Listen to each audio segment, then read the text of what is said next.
আমাদের সামনে আরবি 12 মাসের প্রথম মাস মুহররম মাস। স্বাভাবিকভাবে মুসলিম জাতি মুহররম মাসটাকে অনেকেই কখন আসে কখন যায় এটার খবরও রাখে না। বাঙালিরা পহেলা বৈশাখ কখন আসবে এটার খবর ঠিকই রাখে, নববর্ষ কবে আসবে তথা 31st নাইট জানুয়ারির 1 তারিখ কবে আসবে এটার খবর রাখে, কিন্তু মুহররম কবে আসে এটার খবর রাখি না আমরা। আমাদের সামনে মুহররম আসতেছে। মুহররমের কথা কেন বলছি? মুহররমের কথা মহান রব্বুল আলামিন কোরআনে বলছেন ইঙ্গিত দিয়ে। আল্লাহ বলেন, যখন আমি আসমান জমিন সৃষ্টি করি তখন এই আসমান জমিন সৃষ্টির কালে আমি তোমাদের জন্য 12টি মাস নির্ধারণ করে দিয়েছি।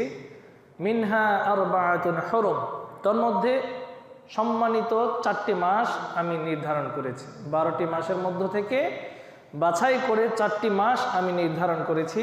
এই 4টি মাসকে আমি হারাম বলেছি। হারাম মানে হচ্ছে এখানে সম্মানিত এর অর্থ আসে। তার মধ্যে উল্লেখযোগ্য একটি মাসের নাম হচ্ছে মুহররম। এই মুহররম মাসকে আল্লাহ তাআলা সম্মানিত করেছেন কোরআনে বলেন। এছাড়াও আল্লাহ নবী সাল্লাল্লাহু আলাইহি ওয়াসাল্লাম বলেন, আরবি রমজানুল মুবারককে আমরা এই দিনে রোজাকে ফরজ মনে করি, ফরজ আল্লাহ তাআলা করেছেন বিধায়।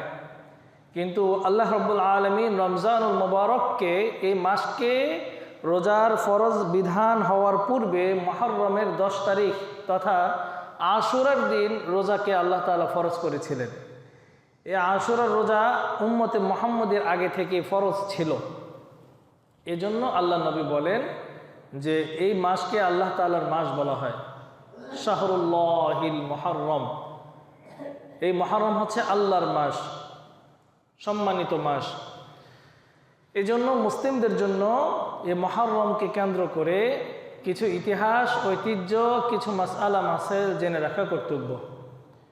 আশুরা আসলে আমাদের বাঙালিদের মধ্যে এবং বিশ্বের কিছু কিছু দেশে আশুরা আসলে কারবালার কথা মনে হয়। আশুরা এবং কারবালা দুটো এক বিষয় না। আশুরা আল্লাহ নবী সাল্লাল্লাহু আলাইহি ওয়াসাল্লামের এই পৃথিবীতে আগমনের পূর্বেও এই আশুরা ছিল। মুহররমের 10 তারিখটা অন্যান্য জাতির কাছেও ফজিলতপূর্ণ ছিল, কিন্তু আল্লাহ নবীর ইন্তেকালের পর তথা 60 হিজরিতে এই পৃথিবীর ইতিহাসে কারবালার প্রান্তরে একটা মর্মান্তিক দুর্ঘটনা ঘটে, যার দরুন আমাদের মুসলিমদের ইতিহাসে এই আশুরা আসলে কারবালাটাকে খুব জোরে সোরে আমরা বাস্তবায়ন করার বা এই কারবালা কেন্দ্রিক আলোচনা, কারবালা সম্পর্কিত অনেক মর্মাহত হতে দেখা যায়। এ বিষয়ে পূর্বে আলোচনা হচ্ছে, এই কারবালার প্রান্তরে যিনি শহীদ হয়েছিলেন তিনি হচ্ছেন আল্লাহ নবী সাল্লাল্লাহু আলাইহি ওয়াসাল্লামের প্রিয় নাতি হুসাইন রাদিয়াল্লাহু তাআলা আনহু। এই হুসাইন রাদিয়াল্লাহু তাআলা আনহু ছিলেন আহলে বাইতের অন্তর্ভুক্ত। আজকের আলোচ্য বিষয়টা কিছুটা আহলে বাইত কেন্দ্রিক এবং কারবালা কেন্দ্রিক হবে ইনশাআল্লাহ। প্রথমত আমাদের জেনে রাখা কর্তব্য, আহলে বাইত কারা। মুসলিমদের জন্য এটা খুবই গুরুত্বপূর্ণ একটা বিষয়। আহলে বাইত কারা এটা কেন জানতে হবে আমাদের? আমাদের অগোচরেই কিন্তু আমরা আহলে বাইতদের প্রতি দোয়া করি এবং দোয়া করতে আমরা বাধ্য। আহলে বাইতদের জন্য দোয়া করতে আমরা কি বাধ্য?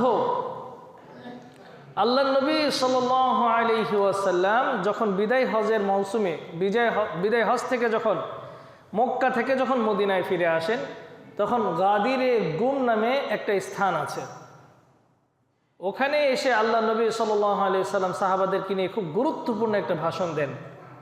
ওই ভাষণের মধ্যে এই একটা বিষয় উল্লেখযোগ্য ছিল যে, ও আমার সাহাবারা, তোমাদের জন্য আমি আমার আহলে বাইতদেরকে রেখে যাচ্ছি, তাদের উপর খুব যত্নশীল হইও, তাদের কোনো প্রকার কষ্ট তোমরা দিও না। আমার ইন্তেকালের পর এই আহলে বাইতদের প্রতি তোমাদের যেন সম্মান বহাল থাকে। এজন্য আমাদের প্রত্যেকটা মুসলিমের জানা রাখা কর্তব্য হচ্ছে আহলে বাইত কারা। প্রথমত জানতে হবে আহলে বাইত হচ্ছে আল্লাহ নবী সাল্লাল্লাহু আলাইহি ওয়াসাল্লামের সমস্ত স্ত্রীগণ আমাদের আম্মা জান। আল্লাহ নবীর সমস্ত স্ত্রী আমাদের কি হয়? আম্মা। তারা সমস্ত মুমিনের মা, উম্মাহাতুল মুমিনিন।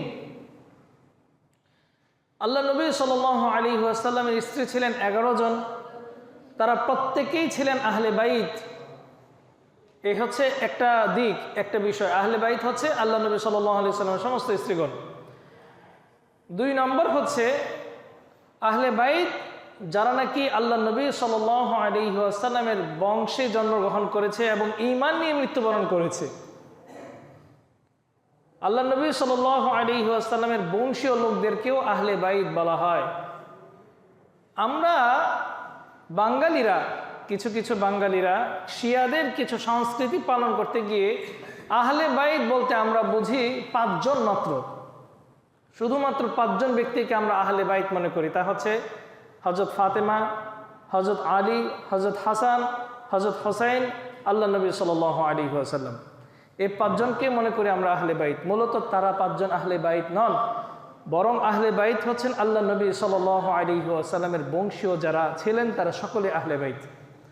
এবার দেখি আপনাদেরকে একটা বিষয় উল্লেখ করছি, আপনারা পারেন কিনা বলেন তো। আল্লাহ নবী সাল্লাল্লাহু আলাইহি ওয়াসাল্লামের নাতি কয়জন? বলতে পারবেন কেউ? আল্লাহ নবী সাল্লাল্লাহু আলাইহি ওয়াসাল্লামের নাতি কয়জন?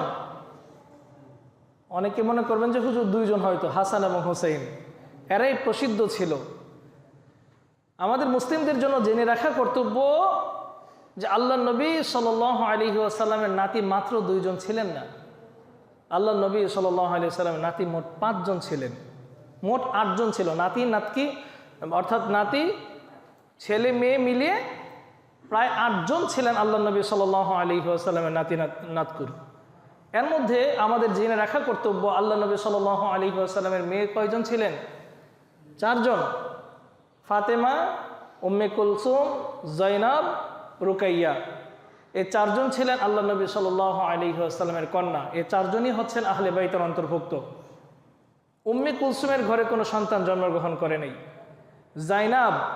জাইনাবের ঘরে 2 জন সন্তান ছিল। একজন সন্তানের নাম ছিল আলী, আরেকজন সন্তানের নাম ছিল উমামা। এগুলো কেন বলছি? আমাদের জেনে রাখা কর্তব্য এগুলো। তারা আহলে বাইতের অন্তর্ভুক্ত, তাদের প্রতি ভালোবাসা রাখা ইমানি কর্তব্য, ইমানি দায়িত্ব। জাইনাবের ঘরে 2 সন্তান, এক সন্তানের নাম হচ্ছে আলী, আরেকজনের নাম হচ্ছে উমামা। এই উমামা সম্পর্কে হাদিস এসেছে আল্লাহ নবী সাল্লাল্লাহু আলাইহি ওয়াসাল্লাম মাঝে মাঝে নামাজে উমামাকে কোলে নিয়ে নামাজ পড়তেন। সুবহানাল্লাহ। এই উমামা রাদিয়াল্লাহু তাআলা আনহা আল্লাহ নবী সাল্লাল্লাহু আলাইহি ওয়াসাল্লামের নাতনি। আল্লাহ নবীর নামাজরত অবস্থায় এই উমামা মাঝে মাঝে আল্লাহ নবীর কাঁধে উঠে বসত, হাদিসে আছে। অথচ এই উমামাকে আমরা অনেকে চিনি না। আমরা শুধু এতদিন পর্যন্ত জেনে আসছে হাসান এবং হোসেন। তো জাইনাবের ঘরে 2 সন্তান, আলী এবং উমামা, এই হচ্ছে 2 জন। এরপর রুকাইয়ার ঘরে 1 সন্তান, তার নাম হচ্ছে আব্দুল্লাহ। এটাও আল্লাহ নবী সাল্লাল্লাহু আলাইহি ওয়াসাল্লামের নাতি। কয়টা গেল? 3 জন। আরও আছে 5 জন। ফাতেমা রাদিয়াল্লাহু তাআলা আনহার গর্ভেই ছিল 5 জন সন্তান। আমরা শুধু জানি ফাতেমার ঘরে মাত্র 2 সন্তান, হাসান এবং হোসেন। এই কিচ্ছা কাহিনী শুনতে শুনতে আজ আমরা বড় হয়েছি। আল্লাহ, তুমি আমাদেরকে বোধ হওয়ার তৌফিক দাও, আমাদের সবাইকে জ্ঞান অর্জন করার তৌফিক দাও। ফাতেমা রাদিয়াল্লাহু তাআলা আনহার গর্ভে ছিলেন 5 সন্তান, হাসান, হোসাইন, মহসিন, উম্মে কুলসুম, জয়নাব। ফুফুদের নাম রাখছে, খালাদের নাম রাখছে। হযরত ফাতেমা রাদিয়াল্লাহু তাআলা আনহা তার 2 মেয়ের নাম তার খালাদের নাম রাখছেন। একজনের নাম রাখছে জয়নাব, আর একজনের নাম রাখছে উম্মে কুলসুম।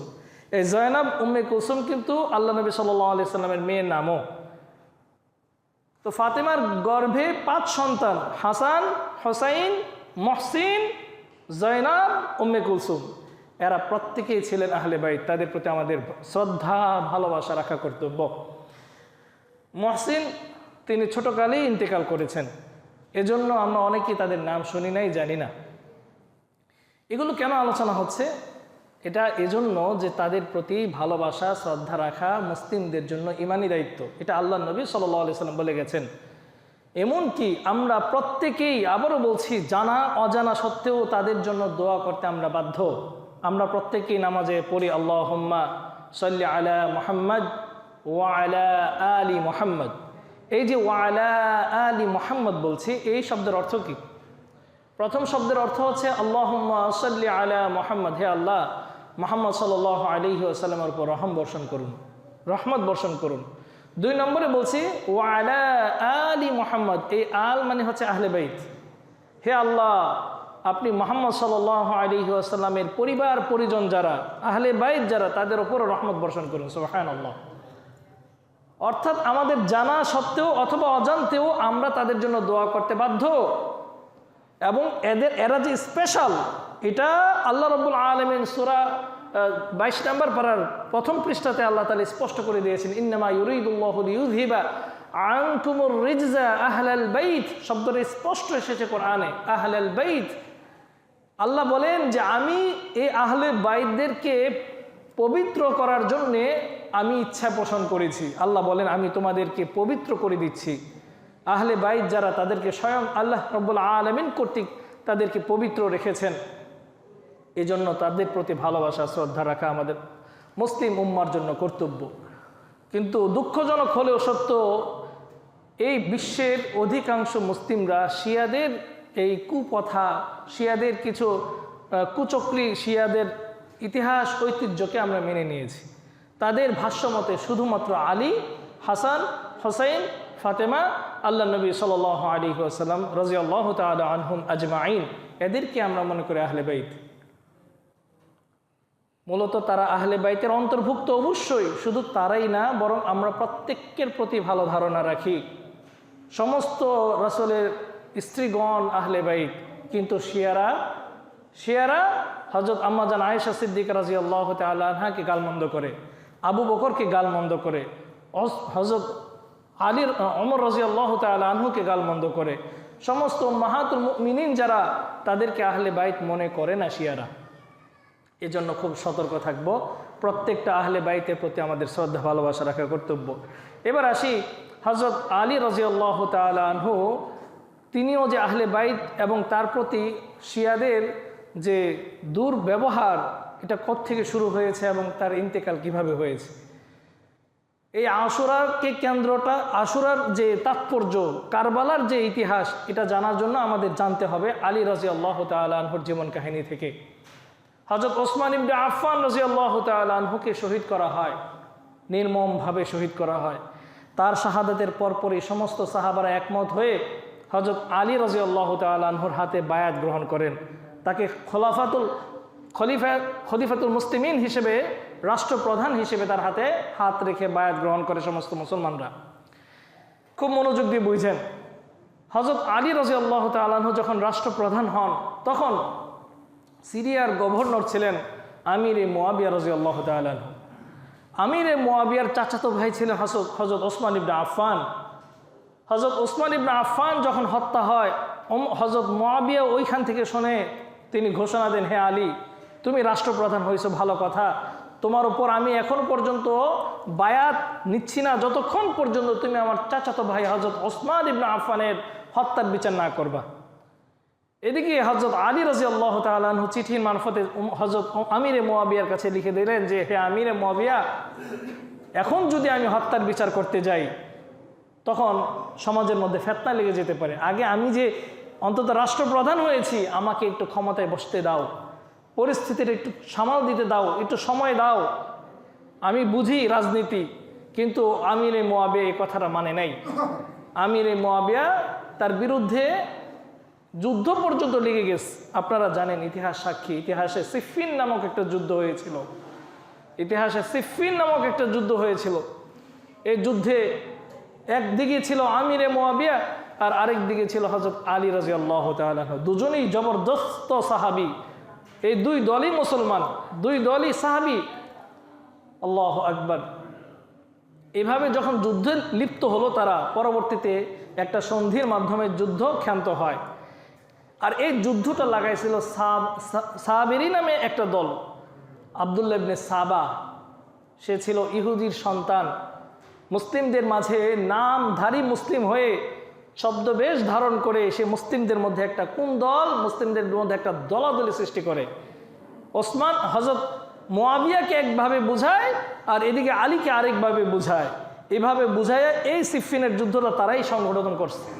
পরবর্তীতে যখন দেখলো হযরত মুয়াবিয়া এবং আলী এরা চুক্তিবদ্ধ হয়ে গেছে, এদের মধ্যে কোনো সমস্যা নেই, তখন তারা চিন্তা করলো এইভাবে হবে না, 3 জন লোক নিযুক্ত করলো, মালজুম এবং আরও 2 জন ব্যক্তিকে নিযুক্ত করে বলছে যে একজন আলীকে হত্যা করবে, একজন মুয়াবিয়াকে হত্যা করবে, আরেকজন হচ্ছে আমর ইবনে আল আস যিনি গভর্নর ছিলেন তাকে হত্যা করবে। এই 3 জনকে হত্যা করার জন্য 3 জন ব্যক্তিকে পাঠানো হয়েছে। আমর ইবনে আল আস এবং হযরত মুয়াবিয়া রাদিয়াল্লাহু তাআলা আনহুমা তারা বেঁচে গেছেন, তাদেরকে কেউ হত্যা করতে পারে নাই। কিন্তু হযরত আলী রাদিয়াল্লাহু তাআলা আনহুকে 40তম হিজরিতে হযরত আলী রাদিয়াল্লাহু তাআলা আনহুকে নির্মমভাবে হত্যা করা হয়। আলী রাদিয়াল্লাহু তাআলা আনহুকে মলজুম নামে এক ব্যক্তি, সে খারিজি ছিল, আব্দুল্লাহ ইবনে সাবা তাকে পাঠাইছিল, খারিজি ছিল। এজন্যই বাঙালি সহ এশিয়া উপমহাদেশের মানুষগুলো খারিজিদেরকে দেখতে পারে না। খারিজিরা প্রকৃত আহলে সুন্নাত ওয়াল জামাত না, আমরা তাদেরকে ভ্রষ্ট পথ ভ্রান্ত হিসেবে আমরা তাদেরকে চিহ্নিত করি। এই খারিজিদের অন্তর্ভুক্ত এক লোকে হযরত আলী রাদিয়াল্লাহু তাআলা আনহুকে হত্যা করে।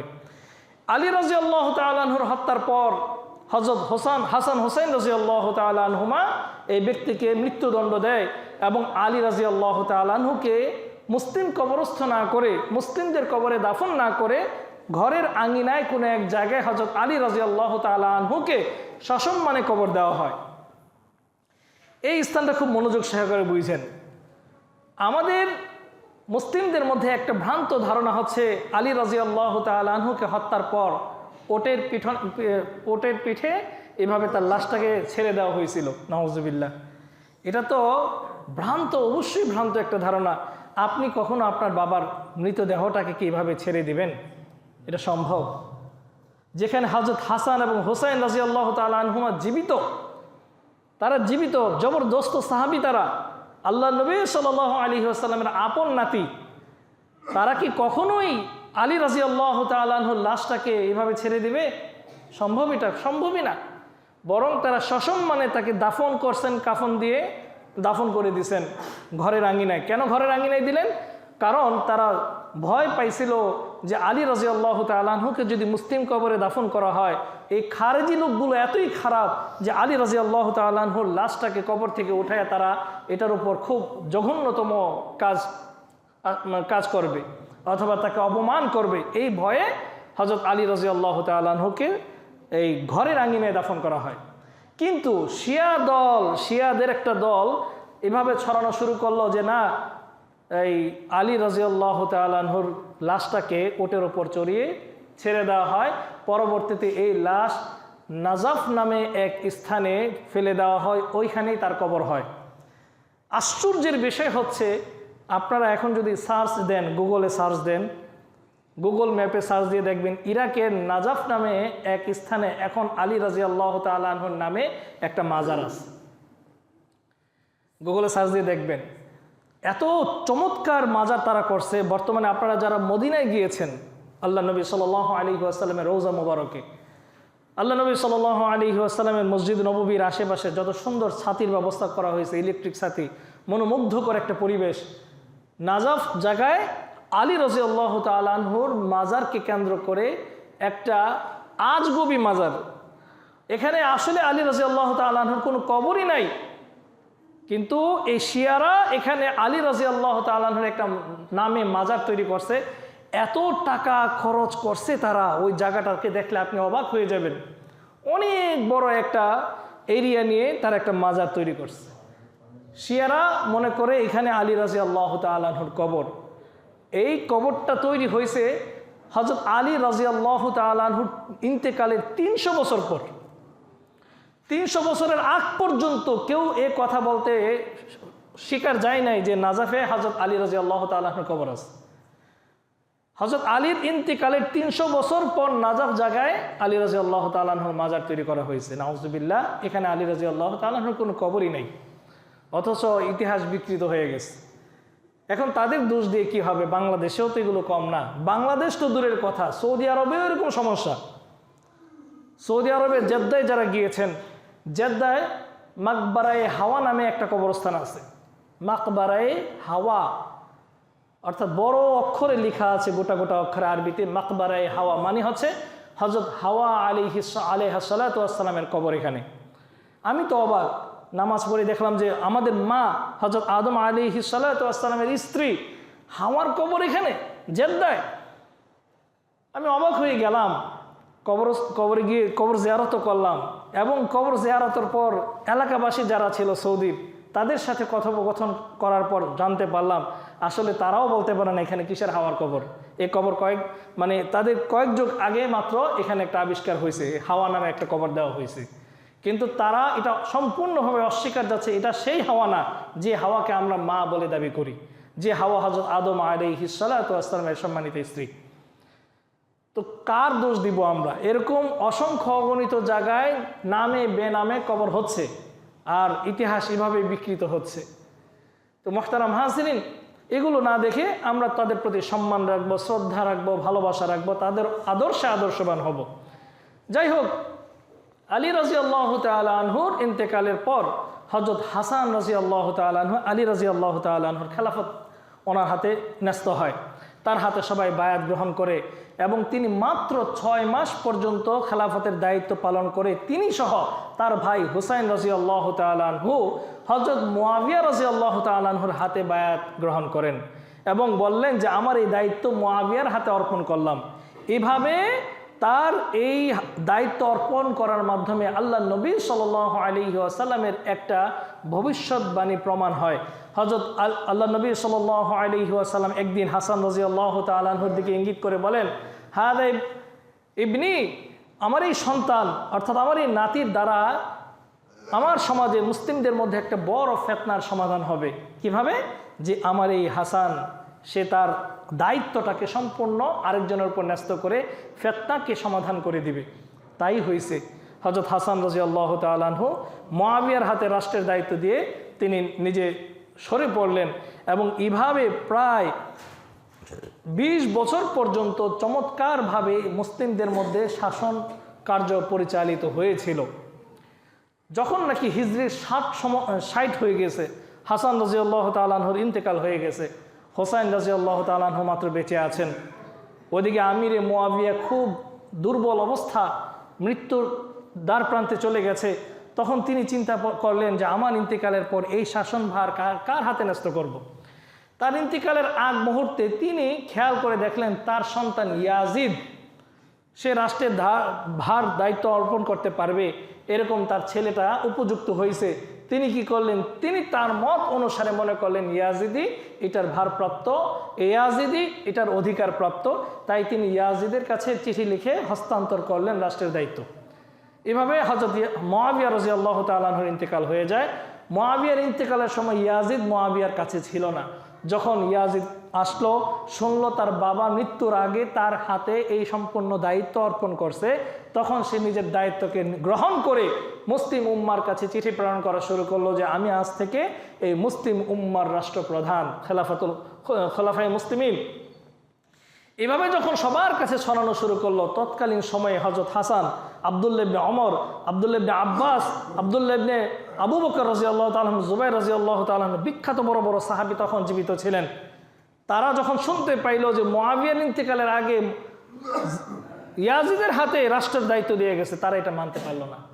তারা চিন্তা করলো এভাবে যদি বাপ ছেলের হাতে যদি এভাবে রাষ্ট্রের দায়িত্ব দিয়ে থাকে, তাহলে ইসলাম আর কায়েম হবে না পৃথিবীতে, এভাবে রাজতন্ত্র পালন হওয়া শুরু হবে। তখন তারা এটাকে অস্বীকার করলেন।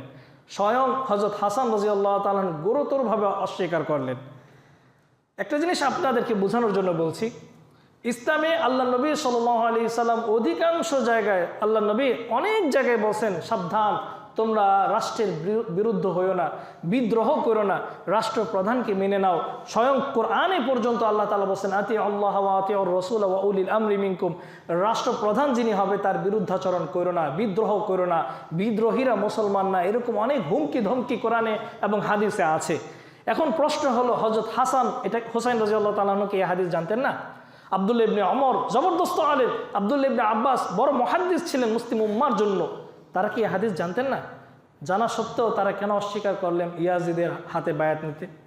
কারণ তারা ভালো করেই জানতো ইয়াজিদ রাষ্ট্রপ্রধান হওয়ার ক্ষমতা রাখে ঠিক, কিন্তু সে মুত্তাকি না। তার মধ্যে ইসলামের এত সুন্দর আদর্শ ফুটিয়ে ওঠে নাই তখনও পর্যন্ত। এবং এভাবে যদি চলতে থাকে এই আদর্শ যে পিতার ইন্তেকালের আগ মুহূর্তে পুত্র পিতার দায়িত্ব অর্পণ হবে, তখন মুসলিমদের মধ্যে একটা ফেতনা সৃষ্টি হবে। এখনও ওই একটা কোয়ালিটি এখনও দেখা যায়। কোথায় দেখা যায় বলতে পারেন? আমাদের বাংলাদেশের কথা আমি বলবো না, রাজনৈতিকের কথা বলবো না, আমি একটু ভিতরগত কথা বলি, কিছু মনে করেন না। পীরদের অবস্থা এরকম হয়ে গেছে, বাপের ইন্তেকালের পর ছেলে অটোমেটিকলি পীর হয়ে যায়, হয় না? বাপের ইন্তেকালের পর ছেলে অটোমেটিক পীর হয়ে যায়। ছেলে এখন যোগ্য হোক বা অযোগ্য, বাংলাদেশ সহ এই এশিয়া মহাদেশে হিরিক পড়ে গেছে এটার। অথচ উচিত তো ছিল পীর ইন্তেকালের আগ মুহূর্তে ওই পীরের যত খলিফা আছে ওই খলিফাদের মধ্যে সবচেয়ে তাকওয়াবান মুত্তাকি যে হবে তাকে এই দায়িত্ব অর্পণ করা। এটাই কি উচিত ছিল না? আল্লাহ নবী সাল্লাল্লাহু আলাইহি সাল্লাম কি এটা করেন নাই? আল্লাহ নবী সাল্লাল্লাহু আলাইহি সাল্লামের আপন চাচাতো ভাই ছিলেন হযরত আলী রাদিয়াল্লাহু তাআলা আনহু। অথচ আল্লাহ নবীর ইন্তেকালের আগ মুহূর্তে ইঙ্গিত করেও দিয়ে গেছেন আবু বকর আমার পরে খলিফা হবে। আল্লাহ নবীর ইন্তেকালের আগ মুহূর্তে তিনি যখন অসুস্থ ছিলেন তখনও আল্লাহ নবীর জীবিত অবস্থায় আলী হযরত আবু বকরকে বলছিলেন, আবু বকর যাও তুমি নামাজ পড়াও। কেন? আলী ছিল না তখন? অবশ্যই ছিল। যদি এরকম বংশ পরম্পরা জারি হতো আল্লাহ নবী সাল্লাল্লাহু আলাইহি সাল্লাম তিনিই করে দেখাই যেতেন, কিন্তু তিনি না করে তিনি বুঝাই দিয়ে গেলেন, না, আমার উপর সবচেয়ে বড় যোগ্য ব্যক্তি হচ্ছেন আবু বকর। এজন্য যোগ্য ব্যক্তিকে খোঁজা, আর এটাই বাস্তবায়ন করে দিয়ে গিয়েছিলেন হযরত হোসেন রাদিয়াল্লাহু তাআলা আনহু। এদিকে হোসেন রাদিয়াল্লাহু তাআলা আনহুকে কুফা নগরী থেকে অসংখ্য অগণিত চিঠির মাধ্যমে জানানো হচ্ছে, হে হোসাইন, হে আলীর সন্তান, আপনি আমাদের এই কুফা নগরীতে এসে যান, আপনার হাতে আমরা বায়াত গ্রহণ করব এবং এই ইয়াজিদকে আমরা মানছি না, আপনি চলে আসুন। হযরত হোসাইন রাদিয়াল্লাহু তাআলা আনহু তখন মদিনায় ছিলেন। বারবার যখন এই চিঠি আসতে লাগলো হোসেন রাদিয়াল্লাহু তাআলা আনহু বিভ্রান্ত হয়ে গেলেন, কি আসলেই কি আমাকে তারা মানবে কিনা। তখন তিনি রওনা হইলেন মক্কার উদ্দেশ্যে। তার পথ রুদ্ধ করে হযরত আব্দুল্লাহ ইবনে ওমর রাদিয়াল্লাহু তাআলা আনহু দাঁড়ায় গেলেন, হোসাইন কোথায় যান আপনি? আমি মক্কায় যাচ্ছি। সত্যি আপনি মক্কায় যাচ্ছেন নাকি অন্য কোথাও? কারণ তারা ভালো করেই জানে কুফা নগরীর অধিকাংশ মানুষগুলো তখন শিয়া, আর এইভাবেই হযরত আলী রাদিয়াল্লাহু তাআলা আনহুর হত্যাকারীও তারা। যে বাপের হত্যাকারী যারা, তাদের এই চিঠির মাধ্যমে না জানে আবার হোসাইনও তাদের ডাকে সাড়া দেয় কিনা, এই ভয়ে পথ রুদ্ধ করে হযরত আব্দুল্লাহ ইবনে ওমর দাঁড়িয়ে বলতেছেন, ভাই কই যান আপনি, সত্যি করে বলেন। হোসাইন রাদিয়াল্লাহু তাআলা আনহু বলেন, না আমি একটু মক্কায় যাচ্ছি। সত্যি মক্কায় যাচ্ছেন নাকি অন্য কোথাও? কই না, আমি আপাতত মক্কায় যাচ্ছি, এখনো ওই চিন্তা করি নাই কোথায় যাব। এদিকে বারবার তাকে নিষেধ করা হয়েছে, ভাই আপনি যায়েন না, আপনি যায়েন না। এমনকি হযরত আব্দুল্লাহ ইবনে ওমর রাদিয়াল্লাহু তাআলা আনহু এভাবে বলেন, শহীদ, ইয়া শাহিদ, শহীদ পর্যন্ত আখ্যা দিয়েছিল, আপনি শহীদ, আপনি যায়েন না, আপনি যায়েন না। অনেকবার কান্নাকাটি করছে, হাদিসে আছে আব্দুল্লাহ ইবনে ওমর অনেক কান্নাকাটি করছেন। তার পথ রুদ্ধ করে দাঁড়িয়েছিলেন হযরত আব্দুল্লাহ ইবনে আব্বাস রাদিয়াল্লাহু তাআলা আনহু সহ জবরদস্ত বড় বড় আলেম, ভাই যায়েন না, আমরা রক্তের গন্ধ পাচ্ছি, যায়েন না। আল্লাহ ইতিহাসের নির্মম সাক্ষী। হযরত হোসেন রাদিয়াল্লাহু তাআলা আনহু তাদের উপেক্ষা করে চলে গেলেন মক্কার দিকে। মক্কায় যাওয়ার পর তখন আরো অসংখ্য চিঠি আসতে লাগলো হোসাইনের কাছে, হোসাইন আপনি কুফায় এসে পড়েন, আপনার হাতে আমরা বায়াত গ্রহণ করব।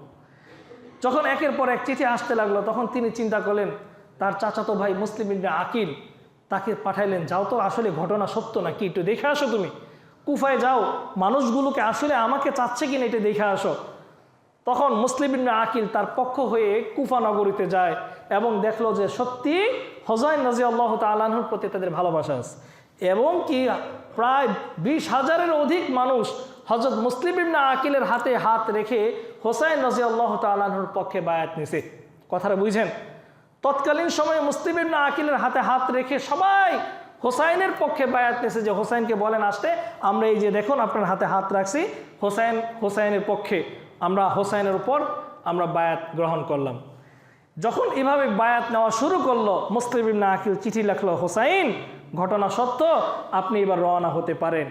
কথাটা শুনেন, মক্কা থেকে যখন হোসেন রাদিয়াল্লাহু তাআলা আনহু তার সব পরিবার নিয়ে আহলে বাইতের অধিকাংশ আহলে বাইতদেরকে নিয়ে যখন নাকি রওনা হইলেন, আলী রাদিয়াল্লাহু তাআলা আনহু প্রায় 30 জন স্ত্রী ছিল, পরবর্তীতে 30 জন স্ত্রীর অনেক সন্তান ছিল, তাদের সবাইকে নিয়ে যখন রওনা হলেন, তখন ওই দিকের অবস্থা হচ্ছে মুসলিম ইবনে আকিল চিঠি লিখার পর, চিঠি তো পাঠাই দিছে সত্য, ওই সময় তার মোবাইলের যুগ ছিল না, এই আইসেন না থামিয়া যান এরকম তো ছিল না, একটা চিঠি পৌঁছাইতে প্রায় মাস খানিক লেগে যায়। আল্লাহু আকবার। মুসলিম ইবনে আকিল চিঠি দেওয়ার পর এই দলবদ্ধ লোকদেরকে নিয়ে তারা গভর্নর হাউস, ওটা দখল করার জন্য রওনা হইল।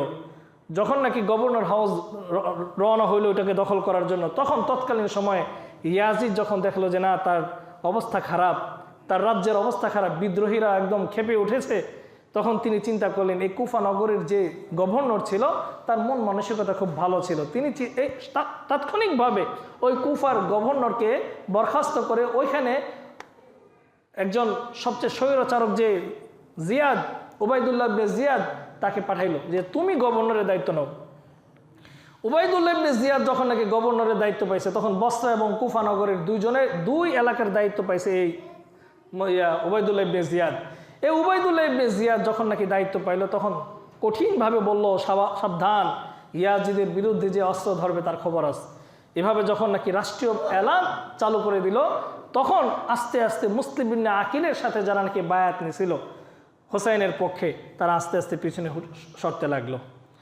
হযরত মুসলিম ইবনে আকিল প্রায় 2000 লোক নিয়ে গভর্নর হাউস এভাবে দখল করার জন্য বেষ্টন করছিল। সন্ধ্যার আগে আগে দেখলো মানুষ আস্তে আস্তে কমতে লাগলো। বিকালবেলা দেখলো তার সাথে মাত্র আছে 60 জন। কয়জন? 2000 লোক থেকে মাত্র আছে 60 জন লোক।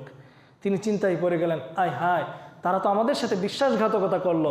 হঠাৎ তিনি চিন্তা করলেন, আমি তো হোসাইনকে আসতে বলেছি, আহা হোসেন তো চলে আসতেছে, কিন্তু এরা তো বিশ্বাসঘাতক, এরা তো আমার সঙ্গ ছেড়ে দিচ্ছে,